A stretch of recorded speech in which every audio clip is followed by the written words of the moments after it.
Hello, everyone. Welcome. My camera just. We're just going to give a few moments here while people kind of trickle in.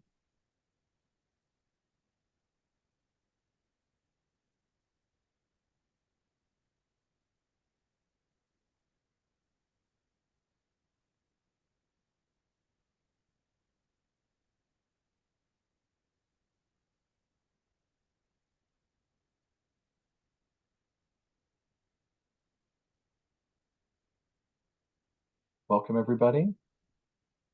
Thanks for joining us this afternoon. Oh, Marika, are you having some issues with your slideshow there?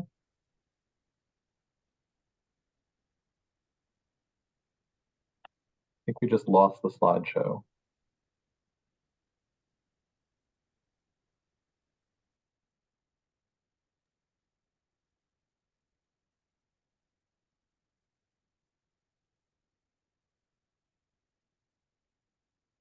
Can you hear me, Marika?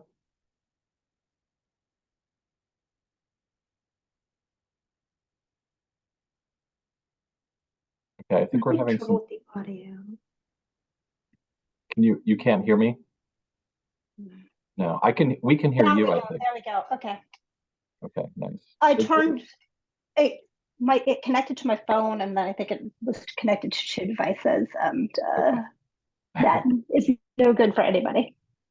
All right, great. I see the slides are back. I think we're good to go. So Great. Sorry about that. Oh no, it's no worries. So I can just get started and we'll introduce here today. So welcome to Activist Archives and Frameworks of Care, the title of today's talk. My name is Greg Stewart, and I'm the Education Program Manager at the Conservation Center for Art and Historic Artifacts, or CCAHA, as we say, and I use he and they pronouns. I am a white person in a blue checkered shirt with yellow walls and a bookcase behind me. Just a bit more about today's talk. So through her work with activists in communities marginalized by gender, sexuality, race, and ethnicity, as well as HIV status, Dr. Marika Cifor has developed a framework for understanding archives through the lenses of cure, care, and radical empathy. Through case studies, her presentation today allows us to ask the question, how can these lessons be applied to your institution and in fact, if you are someone who works with archives? So before we get to her presentation, I just want to go over some Zoom housekeeping stuff. You are in Zoom webinar, which means that your video and audio are turned off, but you can ask questions or make comments to us in the chat. The program is auto-captioned in English, and you can turn on the subtitles with the little CC button that you should see in the Zoom toolbar. So we'll have a presentation from our speaker today, followed by Q&A with you, but please feel free to put any questions you might have in the chat at any time during this program. And you may notice that the program is being recorded, and we'll send that recording as well as the PowerPoint and any resources we've shared in a follow-up email. I want to make sure and thank the National Endowment for the Humanities, the William Penn Foundation, and the Independence Foundation who make today's program possible.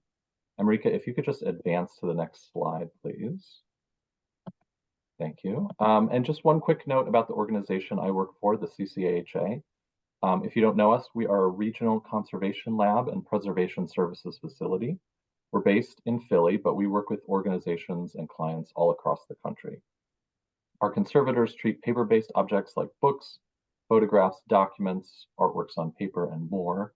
And our preservation services staff work in the field, providing education programs like this one and helping institutions plan for the future of their collections. The center also offers a wide range of digitization services, as well as fundraising assistance, housing, framing, and more. And you can learn more about what we do at our website, which is ccaha.org. So now I'm really delighted to introduce Marika today. Marika Cifor is assistant professor in the Information School and adjunct faculty in Gender, Women, and Sexuality Studies at the University of Washington. She is a feminist scholar of archival studies and digital studies. Her research investigates how individuals and communities marginalized by gender, sexuality, race, ethnicity, and HIV status are represented and how they document and represent themselves in archives and digital cultures.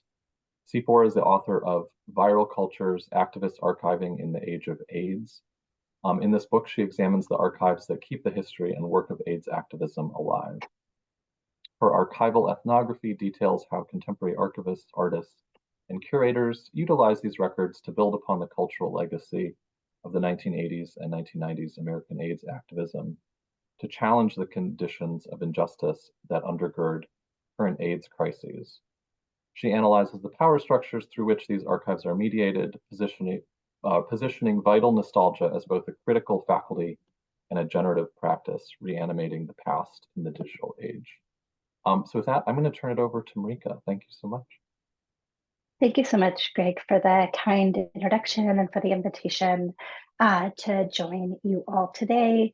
And I want to thank Camilla and all of your colleagues at the Conservation Center for Art and History and Historical Artifacts, excuse me. It's a pleasure to be here with all of you today. I also want to start by describing myself and acknowledging the land from which I present today. I am a white woman and I'm wearing black and white glasses, a red shirt, and a black sweater. And behind me is a white room with a bookcase as well. And I'm joining you today from Seattle, where I live, and where the generosity of the Coast Salish people allows me to occupy this land. And this is the land of the shared waters of all tribes and bands within the Duwamish, Puyallup, Susquamish, Tulalip, and Muckleshoot nations. And I hope all of you will take a moment to recognize the peoples upon which we occupy the land from our different geographic positions. I'm so excited to be able to share a bit of my work and to weave together a few strands of my research for you today. And I look forward to having a conversation and to your questions at the end. So today I'll be drawing together a few different strands of my research to form together a critical frame for understanding archives and other cultural heritage spaces through the lenses of cure, care, and radical empathy. I'll be pulling in particular illustrations from my book, which came out last year in 2022 from the University of Minnesota Press. So I'm going to start by introducing that book project and the concepts of activist archives in relation to the AIDS crisis. And then I'll focus today largely on my research with the Visual AIDS Archive Project, a resource I'll link out at the end as well. And then I'm going to be digging a bit further into the concepts of cure and care, including within that notions of radical empathy and a feminist ethics of care in particular, before turning back to how these core concepts inform the work of the archive at Visual AIDS and my own analysis of it. And in conclusion, I hope to open our conversation by posing some critical questions from this work to inform practice in archives and in other related cultural heritage settings. My aim for this talk and our conversation is to get at that larger question of how we can use these kinds of theoretical frames in our day-to-day practices and in our orientation towards our various works and institutions. So I want to just very briefly set the scene of where we find ourselves as we're thinking about activist archives, and as we're thinking about AIDS archives in particular. And we're, of course, still at this moment in a particular kind of pandemic conjuncture in which how we examine and document illness, disability, and pandemics raise urgent questions. And my book, Viral Cultures, examines the archives that keep AIDS activism alive. It advances a contemporary growing scholarship on US-based AIDS activism from the 1980s and 1990s by looking in particular at the archives that have helped preserve and create the legacy of those radical activities. And I want to move just forward by setting a bit of context, because I know folks come to these conversations with different experience and knowledge. So to set the scene for kind of why and how AIDS archiving works and how it matters, it's important to understand a bit about the context of HIV/AIDS in the US. HIV was first identified within the US medical community when, quote, clusters of homosexual men were diagnosed with previously rare opportunistic infections. Out of that came a toxic mixture of paranoia and scientific ignorance about the retrovirus's cause and its means of infection that helped to create a widespread panic. Politicians and the media amplified these characteristics in ways that led to discrimination, stigma, violence, and inaction, and that contributed to the rise of an ongoing global pandemic. And I want to be clear that from the very start, activists responded to that widespread and far-reaching neglect, stigma, and discrimination, and to the rising death counts, particularly gay and lesbian activists. By 1986, we see oppositional groups emerging, arguing that confrontational direct action was required. ACT UP is perhaps the most well-known of these groups, and it was formed in New York City in 1987 and quickly expanded. Activist groups came to intervene in nearly every aspect of the AIDS crisis to tremendous effect. I think it's also important when talking about AIDS to emphasize that this is an ongoing crisis, one characterized by health disparities and a lack of funding. We currently globally have over 37 million people who are infected with HIV. More than 35 million have died. And this is not just a global concern. In the US, too, 1.2 million people are living with HIV, and over 700,000 Americans have died. And I want to be clear as well that new infection, suffering, death, and access to healthcare and to other resources remains starkly unequal across lines of race, gender, class, ability, carceral, and immigration statuses, to name a few. The work I'll be sharing with you, as Greg mentioned, is based on an archival ethnography. That means I conducted semi-structured interviews, participant observation, archival research, and document analysis within a particular network of archival collections and collaborations that I'll talk about further in a moment. And this methodology is one that allows for an analysis of the social, the cultural, the political, the aesthetic, and the technological dimensions of records themselves, as well as the systems that produce and maintain them, and the ways that they are used and reused. The book project focuses in particular on 3 intersecting New York-based AIDS archives, 3 of the most prominent archives documenting the pandemic: the New York Public Library's Archives and Manuscripts Division, the New York University's Fales Library and Special Collections, and in particular its downtown collection, and Visual Aids, the center of our conversation today.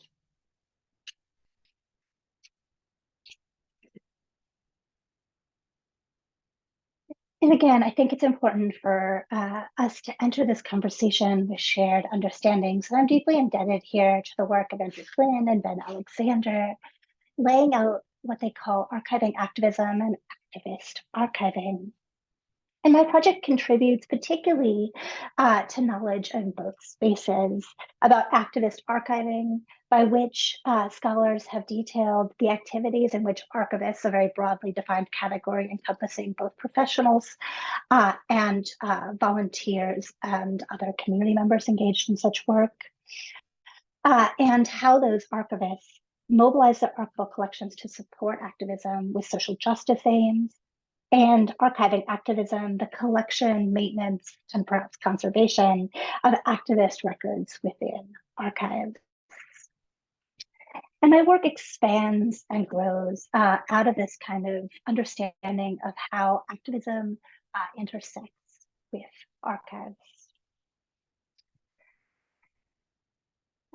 And again, much like the emphasis again on how early activism began, archiving too began right from the very start of the epidemic. It's been an important component of AIDS cultural activism, though not always acknowledged as such. For without it, knowledge, stories, and other experiences would be marginalized, suppressed, or maybe even forgotten altogether. Within the book, I analyze the power structures through which these particular archives of AIDS activism are mediated, demonstrating how different ideologies, whether technological, biomedical, cultural, shape the nature of archival material and how we access and use that material. But the book is above all an account of the people, the activists, the artists, the curators, and the archivists who created and shaped AIDS archives and the cultural productions that animate those records, whether exhibitions or online forums or other kinds of activities. I argue that how we engage with AIDS archives and cultural productions shapes more than just our understanding of the HIV/AIDS past. AIDS archives shape possible presents and futures and the distributions of life chances within them. I want to assert, I think, something that this audience knows quite well, that records hold great power when harnessed by people, whether they're activists, they're artists, they're curators, or archivists. And in particular today, I'm going to be focusing on what's the third chapter of the book on Visual AIDS Archive Project. But first, I want to detail a few key concepts and argue here that archives have powerful roles to play in developing holistic, complex responses to HIV, to a kind of cure that can stem further suffering and death, that might improve life chances and the quality of life for those who are continually marginalized. This is a notion of archives centered on the concept of cure, which of course has etymological relations to curation and curator as well, that I'm happy to talk more about. This is one of my favorite objects discovered in research. It's a page of the Archive Project zine titled The Eternal Question. It was created by Frank Moore, a painter and Visual AIDS Archive Project co-founder. On this page, he queries, has anyone seen my AZT, DAT, DDI, DDC, 3TC, QVC? This litany of pharmaceutical acronyms is a concise chronology of FDA-approved pharmaceuticals for treating HIV and AIDS, beginning in 1987. And you'll remember that the pandemic is dated back to 1981, though there were, of course, cases of HIV before that. Each new medication, despite high initial hopes, proved to have limited efficacy and its own set of nasty side effects. Therapies for AIDS treatment would universally fail before the development of combination therapies in late 1995. This is the same year that Moore drew up this list. With characteristically acerbic wit, he ends with QVC, the televised home shopping channel, the only remedy left. In the face of what were unremittingly grave conditions, the Archive Project's other co-founder, art critic David Hirsch, told me, we had to invent our own hope. This is another page of that zine detailing the development of the Archive Project. On this page, Moore expands his analysis of medical cures attempted. He divvies up the decade of the 1990s by different treatment protocols, ending in 1995 with a veritable handful of capsules that he labels toxic, doesn't work, hair falls out, poison. Whether as a noun or a verb, when we talk about cure, what we most often mean is the restoration of health, the eradication of illness, or the removal of disability through medical treatment. In other words, what we actually mean is a medical notion of cure. Cure, as disability thinkers have argued, signals a kind of elimination of impairment, but also encompasses the kinds of treatments that get a body there, the curative processes that work to assimilate an ill or disabled body or mind into normative society. Scholarly and activist critiques in disability studies challenge cure as part of a larger medical model of disability that sees it as an individual pathology that can and should be corrected through professional interventions. And just a side note here, since this is an LIS-focused audience, most of the information science literature too fits into this medical model, though I'm very privileged to work with some early career scholars such as Christine Moeller and Millie Moraine Stout, who are helping to shift this paradigm with their work on autism and libraries. I want to emphasize here in relation to my own work that there is no HIV/AIDS cure still, just more and better treatment protocols for those who have the resources requisite to access and to adhere to them. Even if one day an all-out cure for HIV/AIDS were to be achieved, whether a vaccine, a drug, or some other technology, it would still not be wholly eradicated. My work is deeply indebted to disability thinkers who argue, such as Yoon Kim does, that cure always carries the memory of disability. It does not erase formative experiences of illness or disability. Moreover, disability scholar Kim concludes, cure does not often eliminate the stigma associated with histories of disability and illness. As the cases I examine will show, a more holistic cure, I argue, includes notions of activist archiving. From the very start, visual aids has been engaged in cultural heritage practices that engender a more holistic HIV/AIDS cure. It was not apparent yet in 1996 when then executive director Nick Debs wrote these words that this would be the year when combination therapies would prove more effective and would become available on the American market. Yet visual aids was already emphasizing that cure for them signaled something larger than just medicine or healthcare that might stop the mechanism of HIV in the human body. They mean, he argues, a cure for the human impulses which cause the evisceration of social service agencies for those living with AIDS, the censoring of life by the religious right and the theory-obsessed left, and the material impoverishment of the majority of humankind. Debs concludes, we mean a cure for cruelty and fear. This is the kind of holistic cure that visual aids demands. It's one I argue is essential in responding to an epidemic that has always been political, cultural, as much as biomedical. The Archive Project engages in activist archiving in ways that have material and conceptual affordances to challenge hatred, discrimination, and stigma in important ways, right? And emphasizing that yes, medicine matters, yes, cure matters, but there is something else that we need, right? We need to address the cultural and political aspects of illness as well. And I, in the chapter, delve more deeply into cure in three senses. First, as a kind of remedy for death, as acts of critical care, and as curing that enables a kind of long-term survival. I won't have time in a brief talk today to delve into all of those, but I'm happy to talk more about that in Q&A. It is important to note that in 1994 and 1995, as the Archive Project was forming, that they were concerned that for many artists living with HIV/AIDS, there were two kinds of death that were imminent. First, the death of the physical body, and second, the death of artistic practice and career. A toxic combination of health and financial issues meant that many artists slowed or stopped creating work altogether. In early 1994, Moore asked Hirsch if he would like to start an archive of slides by artists who have died of HIV/AIDS.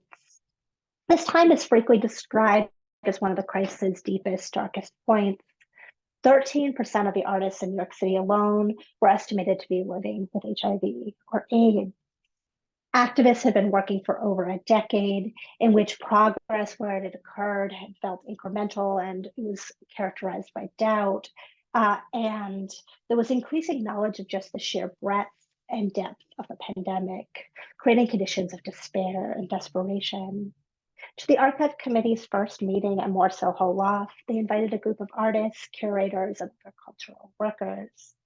The Archive Project became part of the larger Visual AIDS organization in fall 1994. Generating and collecting photographic documentation of the artworks was the primary activity they engaged in.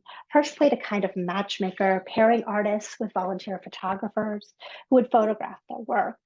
Visual Aids then provided a copy of those slides to the artist and kept a copy for the archives. In the early 1990s, as some here might remember, galleries often covered the very costly documentation process for their artists. Thus, the possibility of loss altogether was more acute for those artists who did not receive any kind of art world recognition, a group more likely to include women, people of color, and outsider artists. Within the project's first year, over 75 artists' artworks were documented and their slides were donated along with other records. I want to turn now to the kind of second major concept that I'll be talking with you about today, the notion of care. Activist archiving and visual aids has always been motivated by a kind of communal care ethos. As David Hirsch put it, aids introduced me to a world of constant need, of constant care. Unable, despite their best efforts, to ameliorate or resolve the embodied experiences of pain or stem the parade of deaths from HIV/AIDS-related causes, the Archive Project was a form of critical care that its activists could effectively offer to their community of HIV-positive artists. Photographer John Dugdale's experiences helped to inspire the archive's particular formulation of care. In the early 1990s, Dugdale's vision was deteriorating, yet with assistance, he was able to continue to make and show his photographs. Through the archives, visual aids activist archivists worked to extend the reach of such care through documentation and by engendering artistic exposure to other artists living with HIV and AIDS, coming eventually to focus particularly on serving HIV-positive women, trans people, people of color, and other artists who might be excluded from the collections of more traditional archives. From the very start, there were two parameters for placing records within the archive's care. Those remain the same to this day. They collect the records of anyone who self-identifies first as an artist, and second as HIV positive. The latter also requires implicitly an ability and a willingness to disclose one's HIV status in a publicly accessible archive, something I'll talk more about in a moment. My book project was not my first foray into thinking about the role of care in relation to archives. In a 2016 article with archival scholar Michelle Caswell, we challenged archivists to shift our thinking about an archival ethics from an individual rights-based model towards a feminist ethics of care. In a feminist ethics of care approach, which I'll talk more about in a moment, archivists are seen as caregivers bound to records creators, subjects, users, and communities through webs of mutual affective responsibility that is grounded in what we call radical empathy. My work on care is also deeply indebted to disability thinkers and activists who call for the acknowledgement of the importance of care in all of its complexity and emphasize its collective and essential nature, really questioning kind of the value and necessity of interdependence, of care, and of what care can do, right? And the role of care within social movements as the movement itself. I want to return now to talk a bit more about a feminist ethics of care in particular. A feminist ethics of care crucially posits that people are linked to one another and to our larger communities by webs of responsibilities. Care ethics emerged in part out of Carol Gilligan's work. She questioned dominant theories of morality in which Gilligan argued, quote, men's experience stand for all of human experience, end quote, resulting in theories that, quote, eclipse the lives of women and shut out women's voices, end quote.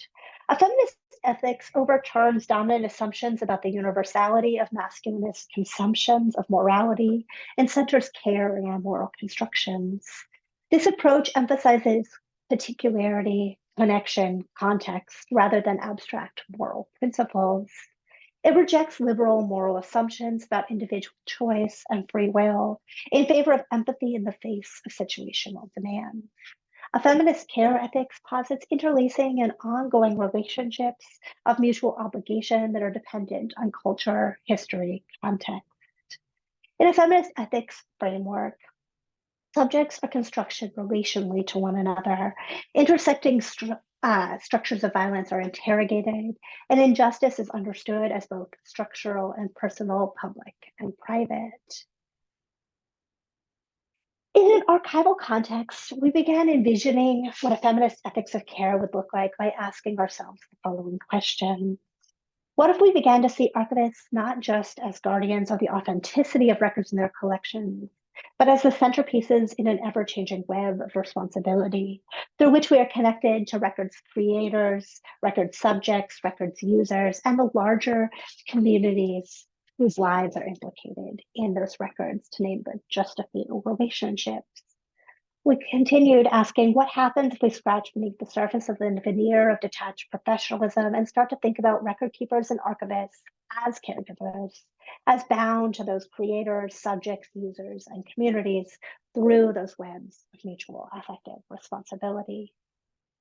We then proposed that by fostering relationships of radical empathy, archivists might shift their focus from records to centering people who are most impacted by archival interventions, namely records creators, subjects, users, and larger communities, all while trying to acknowledge, confront, rectify, and repair the oppressive power structures that shape those relationships.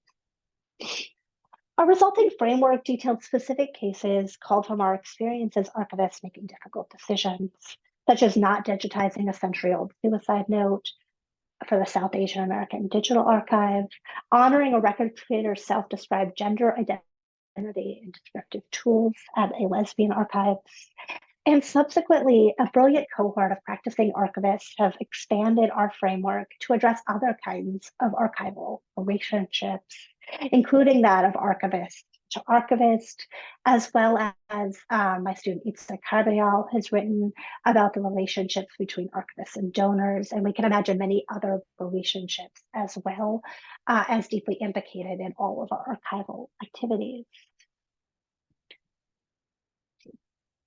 These questions raise kind of larger questions about relationships and what it means to engage with radical empathy.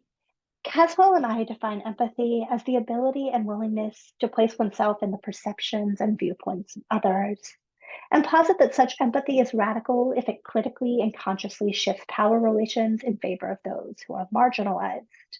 Other thinkers, such as those at Camp Stomping Ground, have argued that radical empathy is about better understanding and sharing the feelings of others. It requires we fundamentally change our own perspective from judgmental to accepting in an attempt to more authentically connect with others as well as ourselves. And that we place that kind of empathy at the root of all of the work that we do. Our work on radical empathy in archival practice has formed a set of more practical resources that I'll share at the end of today's webinar, including a webinar by the Society of California Archivists led by Jasmine Jones and Elvia Arroyo Ramirez, who talk further about some of the examples I'll share today, and their material is freely available. We also created this poster and set of postcards for a special issue on radical empathy in archival practice for the Journal of Critical Library and Information Studies that I'll link out to today as well. I also want to share today that there is lots of great and still emerging work on care and its relations, particularly from spaces in critical disability studies, queer and transgender studies, and other kinds of critical theory work.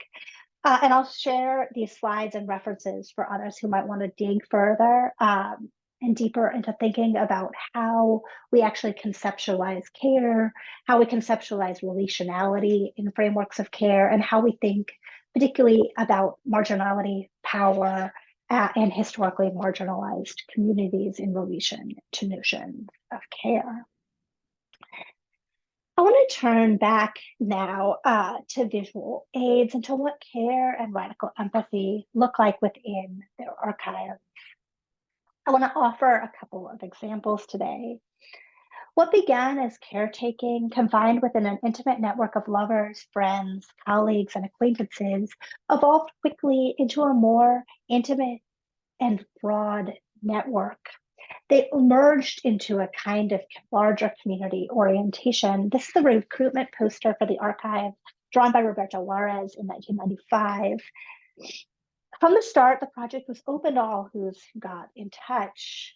part of what's essential and important about this project is how it shows the plurality of artistic work and of artists in ways that can break stigma of who has HIV or AIDS, attesting to the sheer variety of people who are impacted and to the myriad different AIDS experiences and expressions. The collection expands cultural understandings of the epidemic with due attention to particularity, connection, and context. It features some of the most acclaimed artists of the 1980s and 1990s, Keith Haring, David Wojnarowicz, and others, but it also includes artists who are well established but well less known beyond the art world. Though what's particularly unique about the archive's collection development policy is that it also includes those who created artistic work but did not necessarily make their living as professional artists. There's a kind of more democratic opportunity to join, though it would be misleading to say that the collection is actually a complete or fully equal representation, as they themselves acknowledge.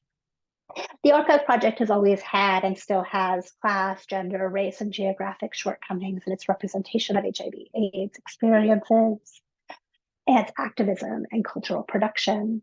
Though over the last decade in particular, Visual AIDS has made a conscious effort to document, collect, and promote minoritized artists' work. However, there's still further work needed to provide culturally competent care, to diversify and extend the archive's reach and representation, and therefore its possibilities for cure and care. I want to emphasize too that care, like cure and radical empathy, is something that is always complicated, contextual, relational, and some messy combination of all of those things. Care manifests in concepts, in practices, in forms of labor, whether that's paid or unpaid labor, in our feelings. It's an individual responsibility and a collective one. It can be the connective tissue that draws us together, but the care or the lack of it can also engender harm or violence. Care is political and operates within various assemblages of power. It's gendered, it's racialized, it's classed. His care is always connected to historical legacies and current enactments of both state and interpersonal violence, control, and containment. Care is also at the very core of resistance and movement and community building, as disability thinkers show us. Finally, I want to return now briefly to Visual Aid's digital archives, the Artist Plus Registry, as an example of how cure, care, and radical empathy work in action. We knew that there were stories that needed to be preserved and retold, not about victims, but about the universes these artists inhabited. Moore wrote over 2 years into the building, the archives. He continued, these records must be preserved for their intrinsic value and their historic AIDS value, end quote. In an archival sense, preservation, curation, conservation are strategies that materially facilitate now and into the future endurance, accessibility, and use. Visual Aid's communal approach to cure is in contrast to a more limited medical focus on curing by treating the bodies of individual patients. They're connected to cure as a more kind of collective caretaking action. They work to cure things, not just ailments and illness, but stigma, hopelessness, isolation, the loss of artistic work, breaks in memory transmission, and community breakdown. Records become tools then for artists, individual and collective resilience and empowerment. The archive project now houses over 25,000 35mm slides, artist statements, exhibition invitations, brochures, catalogs, small artworks, and other materials in its archive. In 2008, Visual Aids developed a strategic plan that called for the creation of a digital archives. Internally and in conversation with its community of artist members over the next 18 months, they developed guidelines for a digitization process that raised significant access and privacy concerns. Many artists had donated materials only once, whether because they lost interest, forgot, were ill, or were not making art anymore. Visual Aids spent years obtaining donors' consent before their online launch, ensuring that individual and collective needs of the community were given primacy. Difficult ethical quandaries existed in digitizing living artists' work. For some, having their work digitized and made accessible online was exciting. It validated particularly the work of non-professional artists. However, not all donors wanted their work digitized. The privacy of the archives within Visual Aid's office in Chelsea and New York City is in sharp contrast to an online registry. Previously, in instances such as exhibition, where an artist would be widely and publicly identified as HIV positive, they were contacted for permission. For many, disclosure of their stigmatized HIV status is highly personal. Inclusion in the registry transforms serostatus permanently into public knowledge. Inclusion in the registry then raises important privacy concerns, particularly for artists who work with the public. For example, some donors were teachers who worry that their students might Google them, and they don't want the first thing about to be learned is that they are HIV positive, and thus to inform their first opinions of them. One teacher noted, for example, that he comes out as gay and HIV positive to his students each semester, but he wants this disclosure to happen on his own terms, and an online registry would compromise that. Similarly, there were artists with commercial careers who didn't want customers' biases to keep them from getting work. Digitization, like archiving, is often narrowly framed as about the preservation of the past. Visual Aid's conception of digitization as part of that care ethic is distinct. It's not preserving it like it's dead, it's gone, it's history. Founding artist Eric Wayne shared with me, quote, "We're preserving it because there's life and essence there that goes beyond that time and place, that goes through us and beyond, that wants to inform what we were, what we are, and what we want to become. If there is no present and future value in these records," he concluded, "just bury it and let it rot." Visual Aid's understanding of activist archiving as part of a web of relationships means that digitization becomes a means to intervene in contemporary structural power inequities that shape the lives and the life chances of persons living with HIV/AIDS. By considering first the privacy, the survival, and the evolving needs and desires of its most marginalized records creators, subjects, users, and community, Visual Aids utilizes digitization as a powerful tool to acknowledge, to address, and to fight social injustices. I want to offer just very briefly one final example before I move into some questions to shape our conversation and thinking. The staff I interviewed at Visual Aids highlighted the renewal of public interest in 1980s and 1990s AIDS cultural production and activism, one that's been largely contained to canonical artists and arts-based activism. Even as the organization and the archives embrace such attention, program director Alex Fiallo shared with me how Visual Aids actively refuses to let its audiences get stuck in the historical. It emphasizes through curation the ongoingness and the unequal burdens of the current epidemic on Black, Latinx, and trans communities especially. They see their work in curating the archive as a strategy Fiala describes as looking back to look forward, what I see as reflective of frameworks of care, cure, and radical empathy. This is a image from a 2015 digital slideshow for December 1st, Day Without Art, an annual event hosted by Visual Aids and practiced in cultural institutions across the country and the world. Here, right, Alex Fiallo described how he thinks considerately and consciously about how if he hashtags keep herring, we're going to get 100 new followers. But then I follow that up with a photograph of Kia LaBeija or Jessica Whitbread, and then people are going to know about more contemporary artists living with HIV as the result of the exposure we get as an organization associated with herring. This slideshow was the centerpiece of Visual Aid's annual Day Without Art. In it, right, we see a mural with the acclaimed artist Keith Haring. Yet even this image, right, is taken by a less well-known artist, Juan Manuel Rivera, a Puerto Rican artist member. And so they use Keith to kind of evoke this promotion, to engage with this work, but also ask audiences to think about contemporary works, contemporary issues in the epidemic, and to engage with other intersecting social justice movements.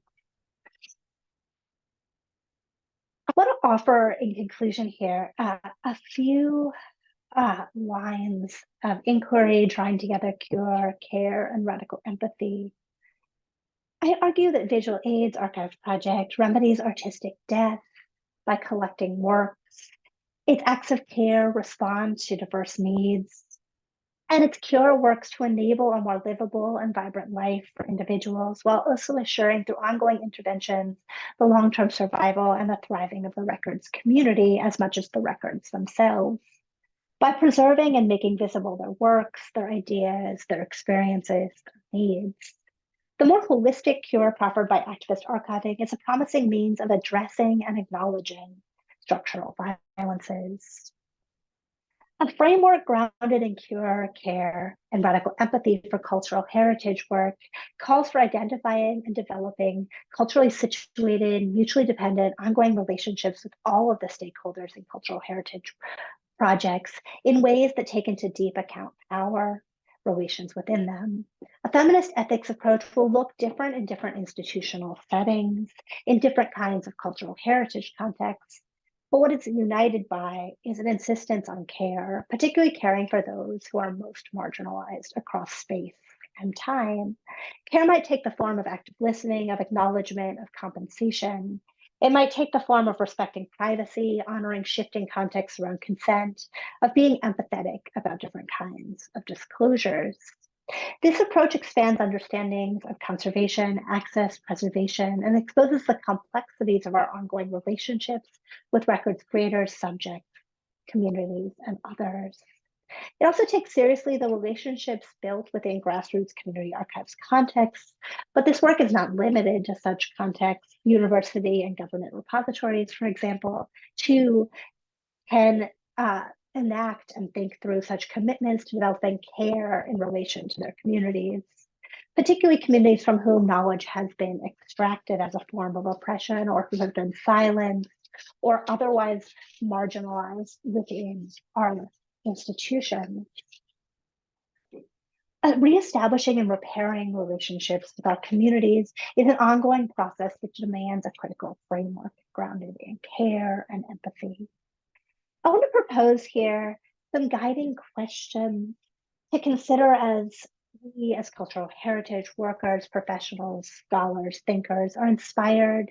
And these questions come from my own cases and extend work on feminist ethics of care and radical empathy by scholar practitioners, including Jasmine Jones and Elvia Arroyo Ramirez, amongst others.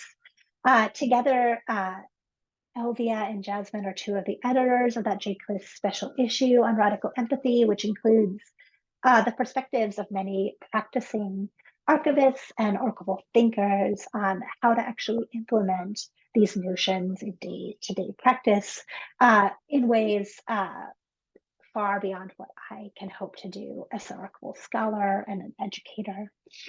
But I hope that these questions allow us space to think about the role and responsibility of doing archival work, of doing conservation work more broadly, and to understand what the role of archiving might be within social movements, to offer insight into archives as central to doing social change work, and might offer new resources to begin to think with and apply in our day-to-day practices.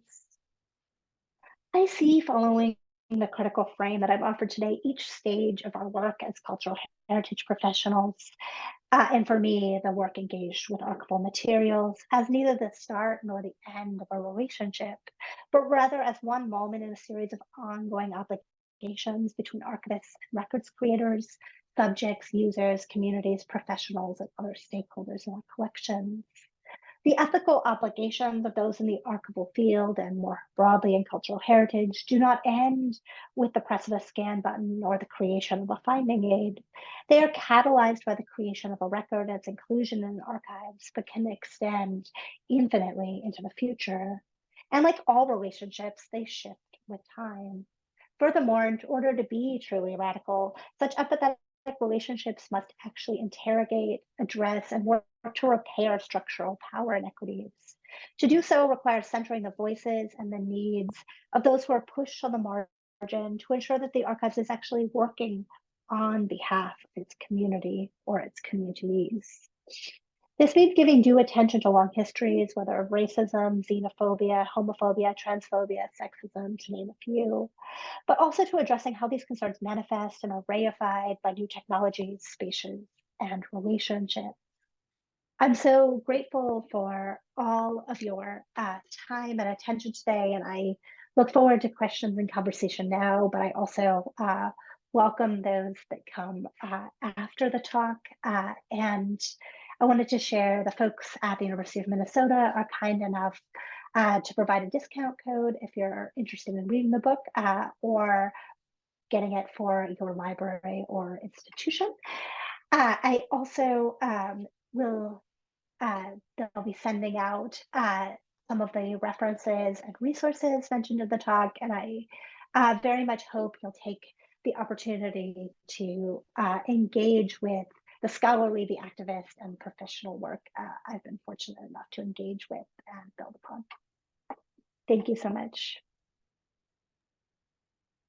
Thank you so much, Marika. That was fabulous. And just I want to echo you in inviting questions from everybody in our audience today. We already have a great question here in the chat, which is, how can the framework you described so wonderfully be put into practice in community archives today?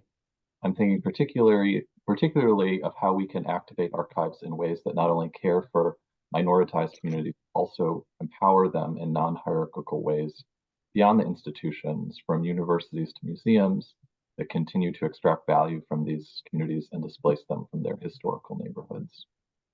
Yeah, I think these are really great and important questions. And I think you really hit in that question on the center of what I hope we can begin to think through today.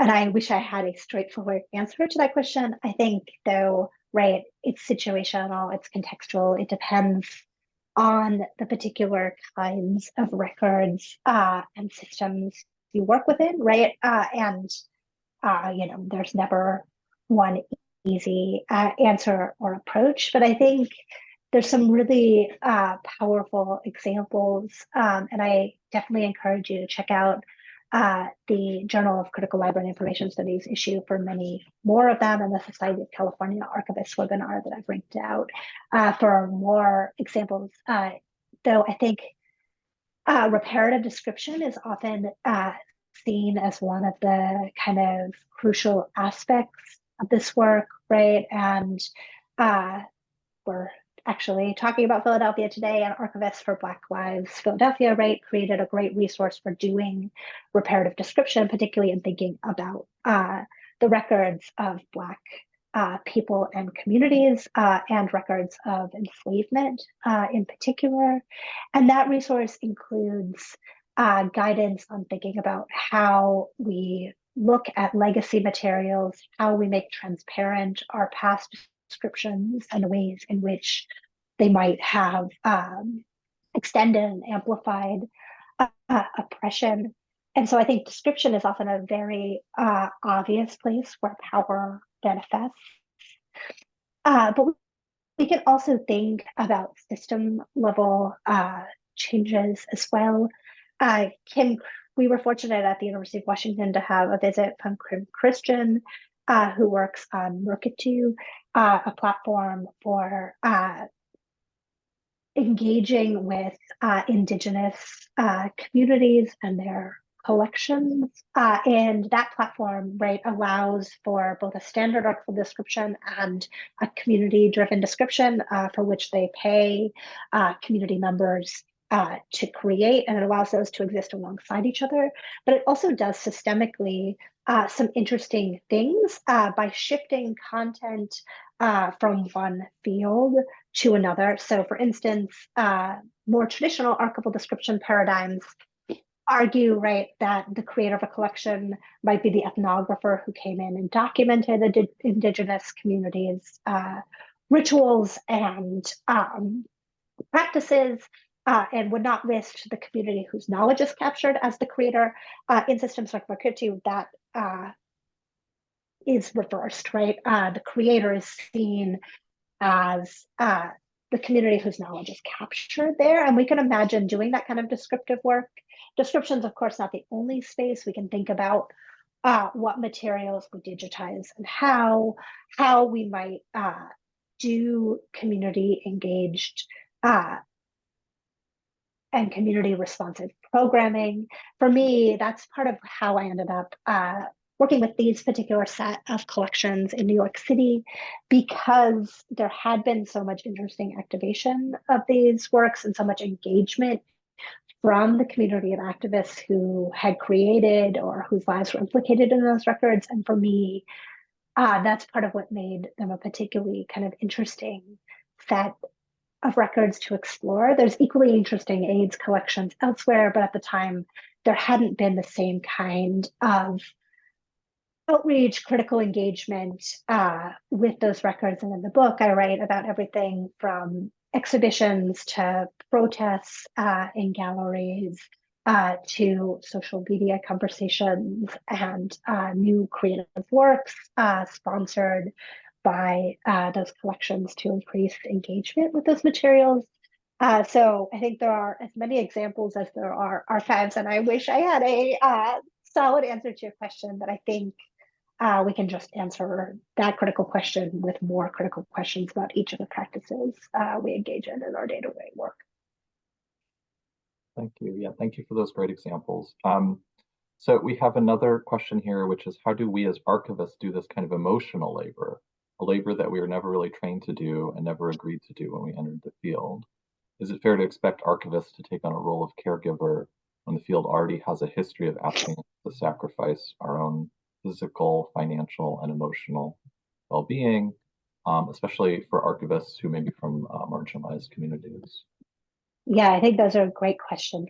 And I think, right, this is something as an archival educator as well that I'm invested in thinking about in terms of how we educate students of what skill sets students need as they emerge into the field as professionals. I'm very fortunate enough to teach many of our archives courses where I'm training MOIS students who are going to be the next generation of information professionals.